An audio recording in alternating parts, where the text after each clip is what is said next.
Então, continuando aqui, pessoal, tive mais um corte no vídeo. Vamos tentar não cortar mais o vídeo. Vamos falar do que tem sobre dissídio coletivo na CLT. Então, artigo 856. A instância será instaurada mediante representação escrita ao presidente do tribunal. Poderá também ser instaurada por iniciativa do presidente ou ainda a requerimento da Procuradoria da Justiça do Trabalho, sempre que ocorrer a suspensão do trabalho. Então, aquilo que eu falei para vocês, né, que a gente vai fazer a petição e vai representar junto ao presidente do tribunal, ou então ela pode ser feita quando houver greve pelo Ministério Público do Trabalho, quando houver suspensão do trabalho das serviços essenciais. 857. A representação para instaurar a instância em dissídio coletivo constitui prerrogativa das associações sindicais, excluídas as hipóteses aludidas no artigo 856, quando ocorrer suspensão do trabalho. Então, é dos sindicatos, mas tem a possibilidade do Ministério Público também ajuizar. Parágrafo único. Quando não houver sindicato representativo da categoria econômica ou profissional, poderá a representação ser instaurada pelas federações correspondentes e, na falta destas, pelas confederações respectivas no âmbito de sua representação. 858. A representação será apresentada em tantas vias quanto forem os reclamados e deverá conter.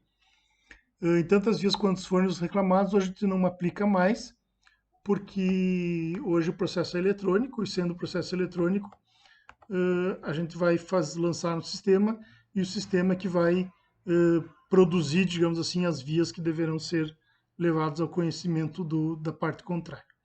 De qualquer forma, a petição inicial deverá conter: letra A designação e qualificação dos reclamantes e dos reclamados e a natureza do estabelecimento ou do serviço. Letra B. Os motivos do dissídio e as bases da conciliação. Tá? 860. Da conciliação e do julgamento. Recebida e protocolada a representação e estando na devida forma, o presidente do tribunal designará a audiência de conciliação dentro do prazo de 10 dias, determinando a notificação dos dissidentes com observância do disposto no artigo 841. Parágrafo único. Quando a instância for instaurada ex officio, a audiência deverá ser realizada dentro do prazo mais breve possível após o reconhecimento do dissídio. 861. Então, sabemos que, em tese, a audiência tem que ser realizada em 10 dias ou no prazo mais breve possível, quando for instaurada de ofício ou a requerimento do Ministério Público. 861. É facultado ao empregador fazer-se representar na audiência pelo gerente ou por qualquer outro preposto que tenha conhecimento do dissídio e por cujas declarações será sempre responsável. 862. Na audiência designada, comparecendo ambas as partes ou seus representantes, o presidente do tribunal as convidará para que se pronunciem sobre as bases da conciliação. Caso não sejam aceitas as bases propostas, o presidente submeterá aos interessados a solução que lhe pareça capaz de resolver o dissídio. Então, aquilo que eu falei para vocês. O presidente tenta mediar o conflito, tenta fazer com que as partes cheguem a um consenso quanto ao dissídio, formulem por si só as cláusulas que irão compor aquele litígio, tá? Que irão resolver aquele litígio, ou então, não obtendo a conciliação, o presidente do tribunal vai submeter os interessados à solução que lhe pareça mais viável para resolver o dissídio. Aí, 863, havendo acordo, o presidente submeterá a homologação do tribunal na primeira sessão. 864. Não havendo acordo ou não comparecendo ambas as partes, ou uma delas, o presidente submeterá o processo a julgamento depois de realizadas as diligências que entenderem necessárias e ouvida a procuradoria. Então, aqui é o artigo da instrução, tá? Ele vai, antes de submeter o processo a julgamento, realizar as diligências que entenderem necessárias e ouvir o Ministério Público. Depois disso, ele vai sortear um relator para que julgue o processo. 865. Sempre que no decorrer do dissídio houver ameaça ou perturbação da ordem, o presidente requisitará à autoridade competente as providências que se tornarem necessárias. Isso aqui é o normal de qualquer audiência, né? O juiz é o presidente e ele tem que garantir a ordem no recinto, a ordem na negociação. 866. Quando o dissídio ocorrer fora da sede do tribunal, poderá o presidente, se julgar conveniente, delegar à autoridade local as atribuições de que trata os artigos 860 e 862, que é a instrução do processo e a tentativa de composição. Nesse caso, não havendo conciliação, a autoridade delegada encaminhará o processo ao tribunal, fazendo exposição circunstanciada dos fatos e indicando a solução que lhe parecer conveniente. 867.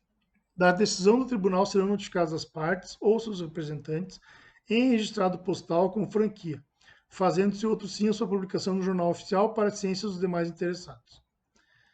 Parágrafo único. A sentença normativa vigorará a partir da data da sua publicação, quando o ajuizado decide após o prazo 616, parágrafo 3º, ou quando não existir acordo, convenção ou sentença normativa em vigor da data do ajuizamento. E letra B, a partir de imediato ao termo final da vigência do acordo, convenção ou sentença normativa, quando o ajuizado decide no prazo 616, parágrafo 3º. Lembrando que esse prazo 616, parágrafo 3º é os 60 dias antes do término da data base, antes da chegada da data base. Tá? Então, a partir da data da publicação, quando ajuizado após o prazo do 616, parágrafo 3º, que é após o prazo da data base. Ou quando não existir acordo com a sentença normativa, quando for o primeiro dissídio que as partes que as partes vão estabelecer, aí da data do ajuizamento. E se o ajuizamento foi feito dentro do prazo do 616, parágrafo 3º, a partir do imediato termo final do acordo anterior. Da extensão das decisões. Artigo 868. Em caso de dissídio coletivo que tenha por motivo novas condições de trabalho e no qual figure como parte apenas uma fração de empregados de uma empresa, poderá o tribunal competente, na própria decisão, estender tais condições de trabalho, se julgar justo e conveniente, aos demais empregados da empresa que forem da mesma profissão dos dissidentes. Parágrafo único. O tribunal fixará a data em que a decisão deve entrar em execução, bem como o prazo de sua vigência, o qual não poderá ser superior a 4 anos.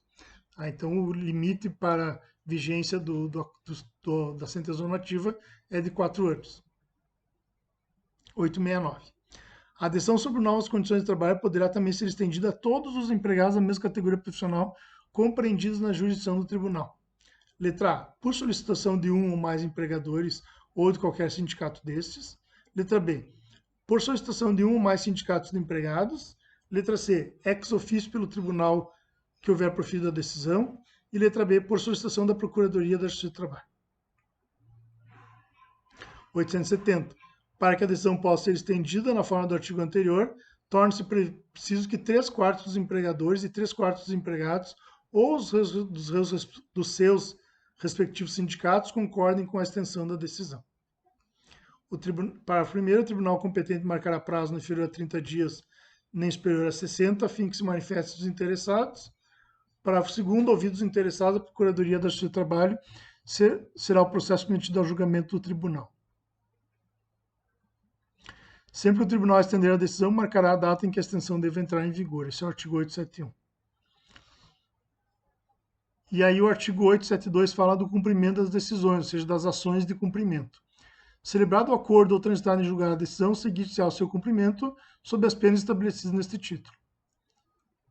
Parágrafo único.